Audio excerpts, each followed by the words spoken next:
Aujourd'hui, le grand camion fait escale dans le garage de Pedro, le garage Move & Race de la banlieue de Lisbonne, et ce n'est pas pour rien parce qu'il y débarque 4 voitures d'occasion, achetées en Allemagne ou en Belgique et destinées à des clients qui font confiance à Pedro pour contrôler, sélectionner, importer, réviser, livrer, mettre à neuf ces voitures. Chose que Pedro fait avec le plus grand sérieux, car comme il le dit, je fais pour le client comme je ferais pour moi. Ces voitures seront livrées dans un état mécanique et carrosserie parfait, et assorties en plus d'une garantie d'1 an sur l'ensemble de la mécanique. Alors Pedro, c'est une grosse livraison qui est arrivée aujourd'hui ? Alors on a reçu quelques-unes, on peut voir qu'il y a un peu de tout.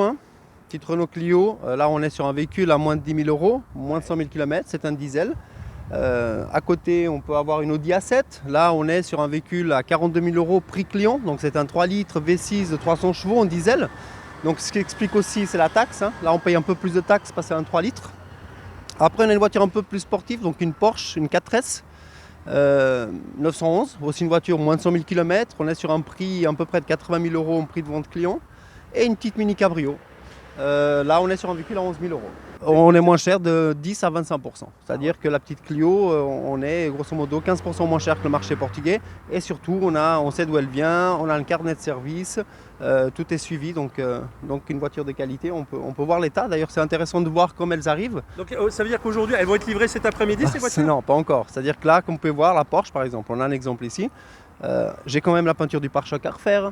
Donc il y a 2-3 petites choses qui étaient prévues. Le vendeur me l'avait dit. La jante que je vais refaire, parce que sur un véhicule comme ça, vous imaginez bien que c'est une voiture plaisir. Il faut qu'elle soit nickel. Alors c'est rien de grave, mais elle est marquée. On a la chance au Portugal de pouvoir travailler très bien les jantes.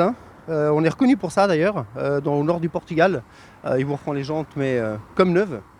Donc voilà, donc là, elles vont passer un petit coup à la carrosserie. Alors d'abord donc mécanique, c'est-à-dire que la voiture va être levée, voir ce qu'il y a comme pièces d'usure à changer éventuellement. Le service, si tous les services sont à jour, parce que les voitures qui partent d'ici le service est fait à jour.